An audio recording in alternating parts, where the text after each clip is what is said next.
Even before the legislative session begins, lawmakers are facing serious budget challenges. Projections show the state will have $300 million less to spend in the next fiscal year, and those numbers are expected to grow by the time the State Equalization Board meets in February. The shortfall is prompting talk of major changes to Oklahoma's budget process. Governor Mary Fallin says she's tired of budget shortfalls. During a meeting with legislative reporters this week, the governor noted that Oklahoma has found itself in a budget hole 3 of her first 4 years in office, with another shortfall looming at the beginning of her 5th year. Fallin maintains Oklahoma's budget process is malfunctioning and in need of drastic, fundamental changes. This must be the year that we address our structural deficiencies within our state budget system and have more transparency, more accountability, and how we look at the revenue streams, how they are allocated. Among the governor's proposals are a plan to tap state agency revolving funds and consider budget-only legislative sessions every other year. A third proposal calls for reviewing the more than 70 business tax credits and incentives that drain the state treasury of an estimated $300 million each year. It has always been my policy that tax credits, tax incentives should create jobs and good jobs or investment that will help grow the state of Oklahoma. Oklahoma is among 6 states working with Pew Charitable Trust to develop programs for evaluating tax incentives. A recent study by Pew underscores how those incentives can grow out of control. In New Mexico, the high-wage jobs tax credit has grown from $9.3 million in fiscal year 2011 to $48 million in 2012. Louisiana's severance tax exemption for horizontal drilling went from $285,000 in 2007 to $239 million in 2010. And Hawaii's renewable energy tax credits grew from $34 million in 2010 to $260 million in 2013. Senate President Pro Tem Brian Bingman says several pieces of legislation have been filed to review Oklahoma's tax credits. One bill would limit state subsidies for all new industrial wind facilities in Oklahoma.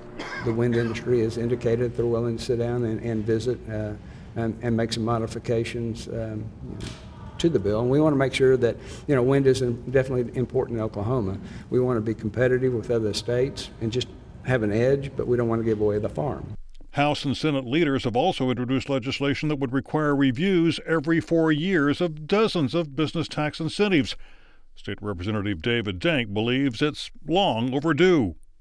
Let's take a look at these things. Let's determine what's good for Oklahoma, for our constituents, and for the people we represent, and quite frankly, for the other industries. If we didn't have all of these, if we weren't giving away all this money, we might be able to get rid of the corporate income tax.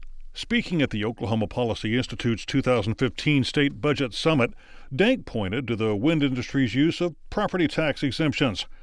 The cost of reimbursing ad valorem taxes to counties and municipalities has grown from just over $41 million in 2002 to more than $64 million in 2013. We are giving to Roger Mills County through a ridiculous reimbursement program that has 3,700 people. We are giving them over $6 million a year. State Auditor and Inspector Gary Jones says the growth of tax credits and incentives has hampered the state's ability to accurately project revenues. We did this white paper, and basically what we came to the conclusion was we can't estimate corporate income tax because so many tax credits. And we can't tell you who has a tax credit, how much they have, and when they're going to cash that in. Tax credits do have their defenders.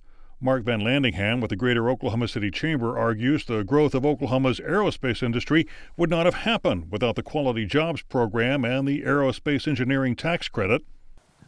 Boeing recently announced it is locating 550 jobs from Long Beach, 800 jobs from Wichita, and 900 jobs from Puget Sound to Oklahoma City.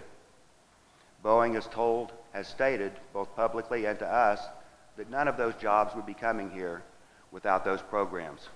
Ultimately, House Minority Leader Scott Inman remains pessimistic that lawmakers will eliminate any major tax incentives. Because at the end of the day, you're going to have lobbyists and the industries that are affected coming out saying, well, no, this really does create jobs.